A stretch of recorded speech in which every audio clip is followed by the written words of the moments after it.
Jr. in The Silent Men.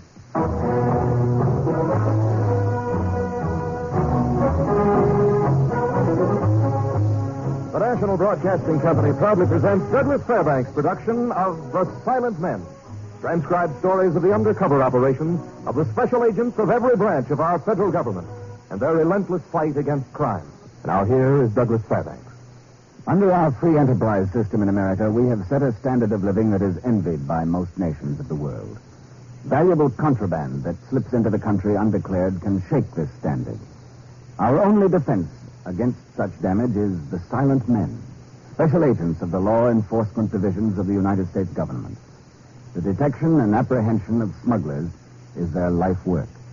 In tonight's story, which I obtained recently in Washington, I will portray one of these silent men, Special Agent Michael Rawson, in the file case entitled Little White Lies, of which only the names and places are fictional.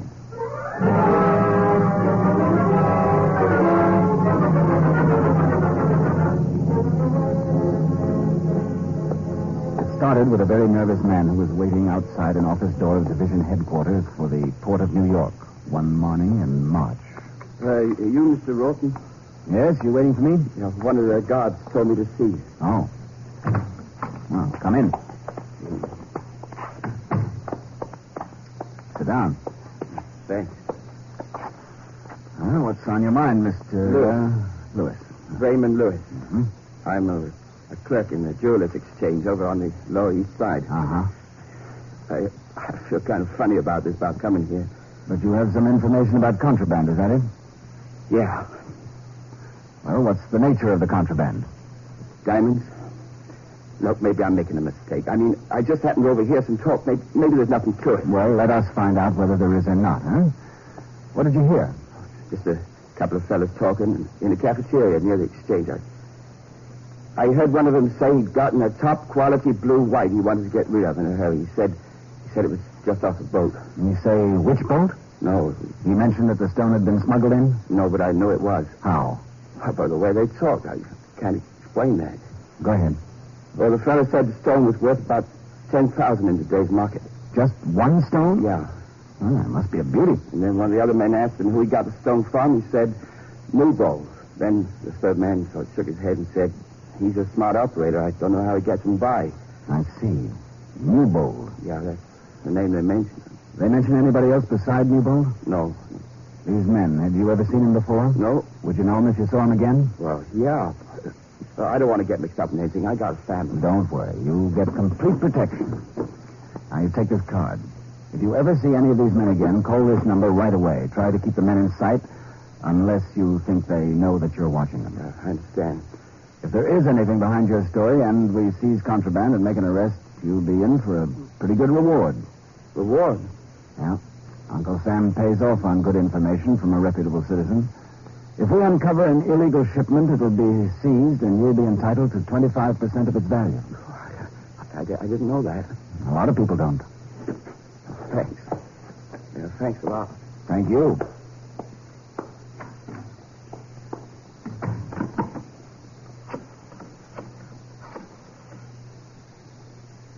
Lucas? Mike Rawson. Look, do something for me, will you? I want to run down on the passenger list of all the ships that have made this port in the last few days. Start with yesterday and work back. Yeah. Yeah, that's right. Now, here's the name I want. Newbold. Right. Might be a first name or a last name. I don't know. No. Diamonds.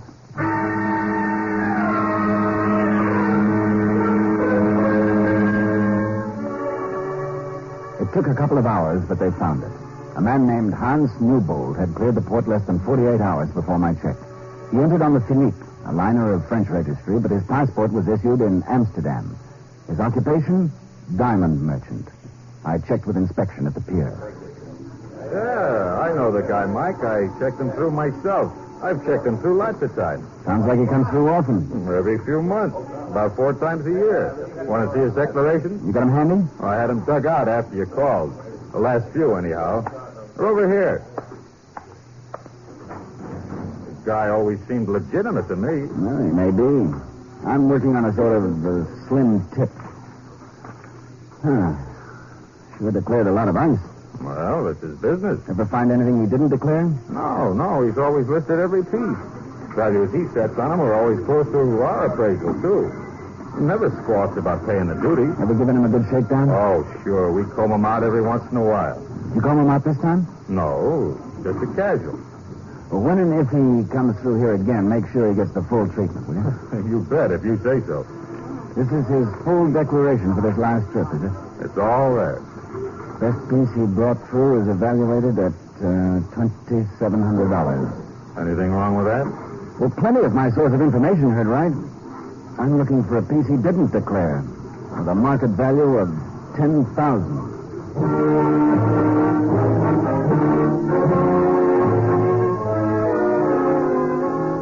For days, I checked on Hans Newbold. He seemed open and above board in selling his merchandise in the United States. He sold to legitimate firms through legitimate channels, and every sale we ran down covered stones listed on his declaration. His contacts were above reproach. I was about to chuck it as a bad lead when I was summoned by the chief of my division. You want to see me, Mr. Bender? Yeah, Mike. How are you making out on that Newbold case? I should be giving my salary to charity. I seem to be getting it for nothing. I'm not so sure. Why not? That statement you got from that Lewis fellow, Raymond Lewis? Oh, the clerk from the Jewelers Exchange. Yeah, I happened to read it. The name Newbold rang a bell a long time ago. Something you handled? Yeah. Society dame tried to bring a rock in without declaring it. She was strictly an amateur, but she said she had bought the stone in Amsterdam from a man named Jean Newbold, a jeweler. Well, the man we're checking is Hans Newbold. Yeah. Of course, it could be the same man with a different first name or a relative. Well, whoever it was, he didn't file a declaration of the sale in Holland. Legally, he should have. Man who breaks one law is liable to break another. Well, how about wiring our Amsterdam division to get a make on Newbold, Hans or John? Now, that's been done. We'll have an answer by cable tomorrow. But on your way out, take a look at the return passenger list of the Philippe. Newbold's going home? Uh-huh.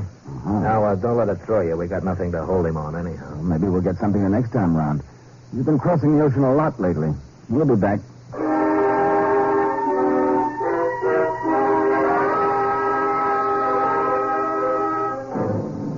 The report from the Amsterdam division came in the next day on schedule, just as the Philippe was pulling up her gangplank. We could see her nosing out into the harbor, being bullied along by the tugs. Oh, it looks so grim, Mike. I hate to see him get away with it, that's all, Chief. Yeah, I know. We trade with decent businessmen from all over the world. One like Newbold makes it bad for all the rest of them. Not to mention the fortune it costs the government to run this department. We pay our way, Mike. I didn't mean it that way. I just meant, well, I don't like a trickster. He's got a good business. He makes enough on the stuff he declares. Come on now, cool down. Read that cable. Okay. Is it? Mm-hmm. Brothers, huh? Yeah, but the one called Jean was killed in a fire. I see that. 1947. Mm-hmm. Hans Newbold charged with arson in the setting of the fire. No conviction. Hospitalized himself for 3 months. Multiple second-degree burns. No wonder they couldn't get a conviction. A man who set a fire on purpose wouldn't be likely to get burnt that badly himself. Yeah, well, normally he'd be the last suspect. And I might point out that the insurance enabled him to go into the diamond business on a big scale. I hope the Amsterdam man was careful about getting this information. No, he's a good man. Well, if he is, Newbold will try again. I don't want him scared off before we know how he's doing it. Let's get him out of our hair. Yeah. But maybe his trick can be taught to somebody else we're not watching. Well, don't worry. When Hans Newbold pays us another visit, we'll be on the dock waiting for him.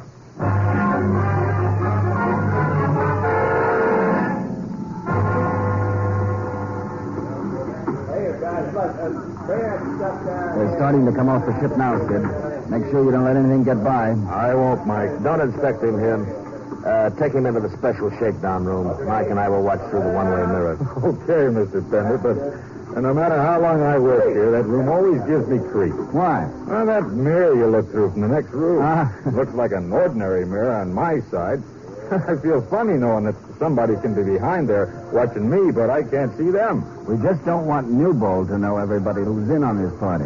If I have to tail him later on, it'll be just as well if he doesn't remember seeing me around here. Now, you better leave quick then, because that's him now at the head of the gangplank. Yeah, come on. He'll be down fast because I left word for his luggage to get special service. Well, okay, let's just sit down and hope. Good view of the room. Yeah. Oh, I better kick the dictaphone switch on so we can hear them as well as see them when they come in. Yeah. Now we're set. Not any too early, either. Yeah, there's his luggage. That'll be bringing him in any minute now. Kind of hot and stuffy in here. It'll be even more hot and stuffy for Newbold if he's trying to sneak anything. Besides, you can't let him freeze to death, so it'll strip him down. I know. I was in here with Bud Sistrom when he cracked that Moran case. Oh, yeah, I remember that guy who swallowed the ruby. Yeah. He turned pretty red himself when they saw that fluoroscope machine. Didn't even have to go... There they are now. You don't have to whisper, Mike. They can't hear us. I keep forgetting. Yeah. Just take your clothes off, Mr. Newbold. I beg your pardon. Your clothes. Take them off. He's catching on. You're treating me like a very suspicious man. Is this necessary? Is it in the court? There's a screen over there. You'll find a hospital shirt. You can wear that. Well, I have a robe in one of my suitcases. We better be right on this. I'll check the suitcases while you undress. Where would I told you? He doesn't seem rattled. He's been shaken down before. Yeah, not like this. If he's got anything on him, Sid will find it. I told him to rip up or break up anything that looks the least bit suspicious. Yeah. I hope that this will not take too long, Inspector. No longer than necessary, Mr. Newbold. Do you wish for me to remove my shoes? Everything, please. Inspector, what are you doing to my suitcase? Just ripping out the lining, Mr. Newbold. Outrageous. I'll protest. This is a very fine locket here. It'll be replaced or paid for, Mr. Newbold. And, you'd better take off those shoes. You notice that? Yeah, he kind of grinned. He doesn't care about that bag. It was just an act. Kind of a funny grin. Like it hurt him. Something funny about his face. Yeah, I noticed that, too. Strange face, almost like a mask. Kind of lifeless. Especially the right side of it. It's pale. Yeah. Can't see it. His face, though. He isn't hiding anything there. I know. Oh, sure. What? That fire, remember? Oh, yes, that's what it is. All right, skin grafts. Really must have been burnt all right. Well, you can't hide a diamond under grafted skin. Not without looking lumpy. Put on I your guess we- clothing on this table, Mr. Newbold. I'll take the shoes first. As you wish. You can sit on the stool until I finish with these things. I suppose I'll be examined through this fluoroscope? I'll call the technician when we're ready for that. I assure you. I'm just following established procedure, Mr. Newbold. Just so you don't get excited, I'm going to take the heels off your shoes. With the soles. Well, so long as you buy me new ones, go ahead. Might as well turn this thing off. We're not going to find anything on him. Yeah, I'm afraid you're right. What time is it? It's 2:20. By 3 o'clock, there'll be nothing left to search, and we'll have to let him walk out of here. Well, if he's innocent, Mike, there's nothing else we can do. He's not innocent. Look, now, don't let your feelings override your judgment. I'm boy. not. I can just feel it through that phony mirror. There's something about that face. About the way he grins behind Sid's back. You're really hot, huh? Yeah. And I'll tell you why. If he didn't have anything on him, he'd take that search without that deadpan grin. There can be only one reason for that grin in my book. He's smuggling something into this country right under our noses. And he knows that we're not going to find it.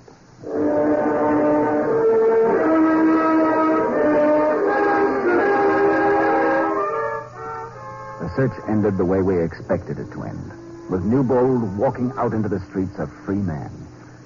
The things he had left behind littered the search room, and Bender and I gave them a second going over in the hope that Sid had missed something. He hadn't. By 9 p.m., I felt sick. I went home.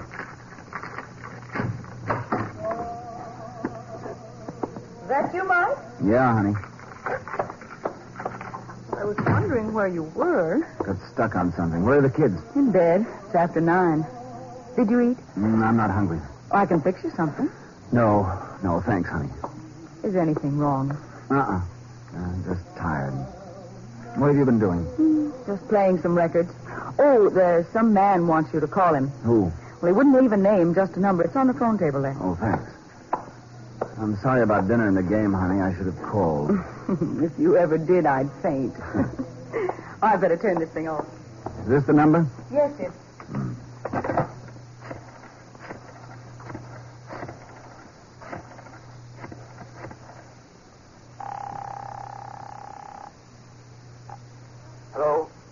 I got a message to call this number. Mr. Rawson? Yeah. Who is this? Raymond Lewis, the jeweler's exchange, remember? Oh, yeah, Lewis. I tried to get you at your office this afternoon, but you were out someplace. I couldn't reach you. What's on your mind? I saw one of those men again today. You know, the one I told you about with the diamonds? Where? Down near the exchange again. He was standing on a corner, so I went into a store to call you. Then somebody picked him up in a taxi. I couldn't get the number. You say he was picked up by the cab? He didn't call the cab? No, there was somebody else in it. He must have been waiting for him. Did you see the man in the cab? Yeah, he leaned out the window for a second when the cab started. You notice anything strange about his face? Well, yeah. Yeah, one side of it was kind of white, funny looking. I thought so. Okay, Lewis, thanks. I'm sorry I can't tell you any more. Oh, you told me enough. You know the man in the cab? Maybe. Think you're going to find anything? If I do, you'll hear from me. Sure. Bye, Mr. Rawson. Goodbye.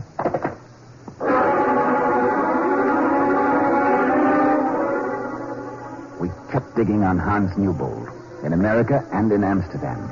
Background, contacts, dealings, business, the same things over and over again. It began to pay off in small things, pieces of a master puzzle. Here are the correlated reports on Newbold, Mike. A few things I think might interest you. Like what? Each time Newbold makes a trip to America, he has a date just about a week before in Amsterdam with the same woman. Might be just a girlfriend. No, he'd see a girlfriend more often than that. Got a check on her? Mm-hmm. First, she looked okay, but... But she isn't, huh? No. Before each meeting with Newbold, she does some shopping in the Amsterdam black market. For diamonds? For a diamond. One high-quality blue-white stone. Sure. She shops for Newbold, then turns the stone over to him so he can sneak it in here. Yeah, he keeps himself covered, all right. Sure. There's no record of that stone ever passing into his hands. I've been on this thing for months. You want me to hand it to somebody else? No. Mike? Did his girlfriend make diamond purchases before these last 2 trips he made here? Yeah. Yeah, I guess you were right, Mike. Somehow he's getting them by us. One stone. One good stone. Why always one? I wondered about that myself. He's got a trick, a gimmick. But if it's as good as it seems to be, why one stone? Why not a big haul? I can't figure it. He takes 4 or 5 trips a year. If he brings in a rock worth $10,000 each time, he's getting $50,000 a year past us. And it's costing us $25,000 in duty at 50%. Well, what are you leading up to? We've ripped everything he owns apart. He couldn't have hidden the head of a pin in his baggage with that last shakedown we gave him. So? The stone is on him, on his person. Mike, he's been checked thoroughly. He might hide the stone from us, but he couldn't hide it from the fluoroscope. We've even checked his mouth like he was a sick horse. Doc even looked into his ears. I can't help it. I keep seeing his face in front of me night and day. There's something wrong with that face. An accident that left its mark. More than that. Oh, Mike, he can't carry a diamond under his skin. We see him come here and leave. Our man in Amsterdam keeps a watch on him there. I know. If there was some gimmick connected with his skin, the diamond would have to be sewn in and cut out. And even the best plastic surgeon in the world couldn't do that without having the man bandaged or something. You can't cut open a face and let it heal in an hour. It just won't do it. Something that I... Oh, excuse me. Sure. Bender speaking. Yeah. Yeah, that's right, I did. Uh-huh. What flight? All right, I got it. Thank you. Well, speak of the devil. Something about Newbold? Yeah, he's paying us another visit by air this time. When? His plane gets in here tomorrow night at midnight. He'll come through Idlewild. Let me get out there. Let me shake him down myself. I want to look at that face closer. Mike. What's the matter? I don't like to do this. Do what? Mike, I'm going to take you off this assignment. Well, do you mind telling me why? Because you're losing your perspective. It happens. It happened to me. But Now, don't make it hard for me, Mike. I'll switch you to something else. I've worked on this since March. Yeah, but you've got an obsession about Newbold's face. You know this business, Mike. You're a good man, one of the best. But a good man should have an open mind. He should get his ideas on the spot and not in advance. Is that what you're trying to say? Well, it's been said to all of us 100 times. Yeah. You're concentrating so hard on Newbold's face because of an old accident that he could carry a stone past you in his clenched fist and you'd never find it. I'm sorry. Oh, it's all right, Mike. Since the lecture comes from me, I might mention that I wasted a whole year on Negrado, the dope sneaker. For a whole year, I concentrated on an elaborate shaving brush he carried. Then finally somebody found what I was looking for in a toothpaste tube. You don't want me out there tomorrow night, then, huh? I'll handle it myself. Why don't you go home and spend a pleasant evening with Doris?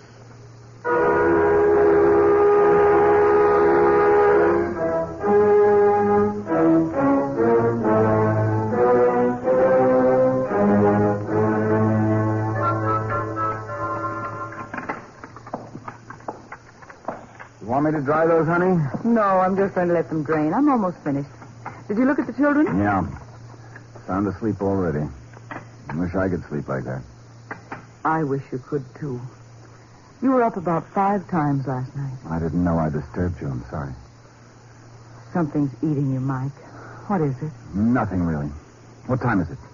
8:30. 10 minutes later than it was the last time you asked.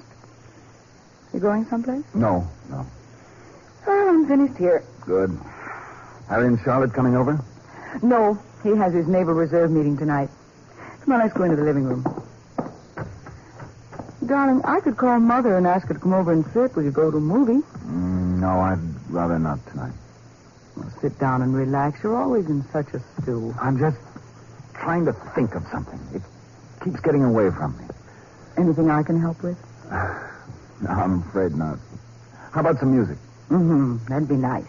Well, what do you want to hear? Oh, I don't know. Bach? No, sir. Something dreamy and sentimental. Well, now, the Irving Berlin album. How's that? Do you mind? What do you have for a starter? Little White Lies. Little White Lies it is. Played by your favorite husband and built-in disc jockey.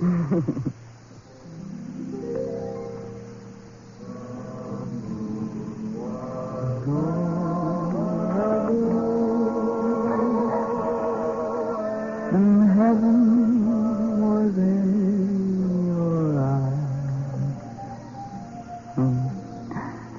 You remember that, Mike? Mm-hmm. We were still in grammar school. Or was it high? Starting high. Uh-huh. You didn't like me then. Says who? You didn't. You used to scowl at me. You scowled at all the girls. I did not. I was charming. Oh. What? Children's report cards. I left them for you to sign. My daughter Judy is doing fine, but your son is... Still can't read, eh? Well, a C isn't too bad. Not after a string of D's, didn't. But you told me. I love those words, Mike. Heaven was in your eyes. Hey, incidentally, speaking of eyes, do you think Donnie might need glasses? Maybe that's why he's slow in reading. Maybe if I took him to an oculist, I could... Mike, what's wrong with you, darling? Your face is so pale. That's it. That's it. That's got to be it. Mike, what in the world is the matter? Doris, I've got to run. I've got to go out. Oh, where are you going? What's wrong? I'm going to the office, and nothing's wrong, honey. Not anymore.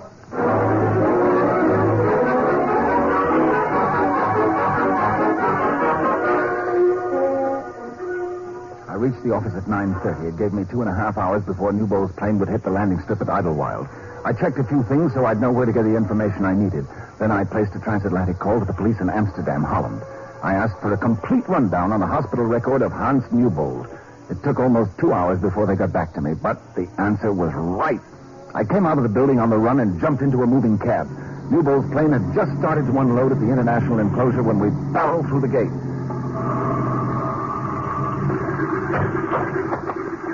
Here, driver, keep the train.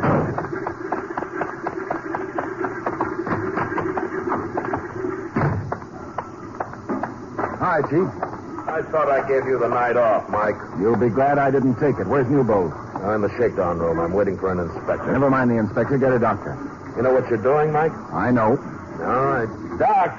Right with you, Bender. This is important. Come here. Well, what is it? I want you to help us with something. Which room? Over here. His luggage isn't off the plane yet, though. We don't need his luggage. Well, gentlemen, my welcoming committee grows larger with each visit. Don't fret about it, Mr. Newbold. This is the last time. You want him to strip? It isn't necessary. Take the man's right eye out, Doc. What? I warn you that I've been subjected to enough indignities. I shall call the consulate. Take a good look at that eye, Doc. That's why the whole side of his face looks dead. It's a glass eye. Isn't it, Mr. Newbold? Yes. You're right. Sure. Nobody looked at his eyes too closely. The skin graft scar's got all the attention. His luggage got the attention. And we don't fluoroscope a man's head. What about it, Newbold? Make it easy on yourself. This is the first time You can save that. You've had a high-quality blue-white cemented inside that false eye every time you come through this country. You want to make it easy on yourself, just give us a list of your customers. We'll send him a guard, Doc. You wait here until Mr. Newbold turns in his evidence. Come on, Mike. Well, that eye business wasn't just a guess, huh, Mike? No. I called the hospital he was treated at in Amsterdam at the time of the fire. I figured with burns like he had... Yeah, that's good thinking, Mike. It fell on me like a mountain. A song about eyes. And the fact that my son can't seem to learn his reading lesson. Hey, I gotta hop ahead and get home. Oh, no, you don't. You've got reports to fill in, Mike. Oh, no, I haven't, sir. You took me off the case, remember? What the devil are you... Now, look. You took me off. You fill out the reports. I left my wife feeling very tender and sentimental. And you told me to spend the evening with her. So? You've got your orders. Well, go ahead. And give Doris my best regards.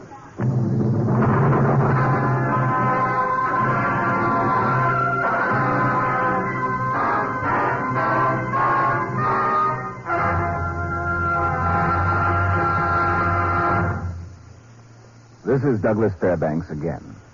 The interruption of Hans Newbold's smuggling operation closes another chapter in the distinguished chronicle of our silent men, the special agents of all branches of our federal government, who daily risk their lives to protect the lives of all of us. Next week, we will tell you a story involving counter-espionage in the file case entitled The Big Hoax, another venture undertaken for our protection by the Silent Men.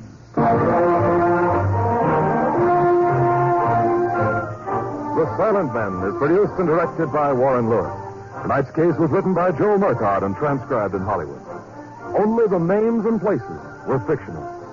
Featured in tonight's cast were Bertram Tamswell, Frank Gerstle, Bill Conrad, Jeff Corey, and Vivi Janet. Your announcer is Don Stanley. Douglas Fairbanks will shortly present Betty Davis, Gary Merrill, and Emmeline Williams in the motion picture Another Man's Poison. Listen again next week and every week to other exciting cases involving the law enforcement adventures of the special agents of our federal government. For they are the Silent Men.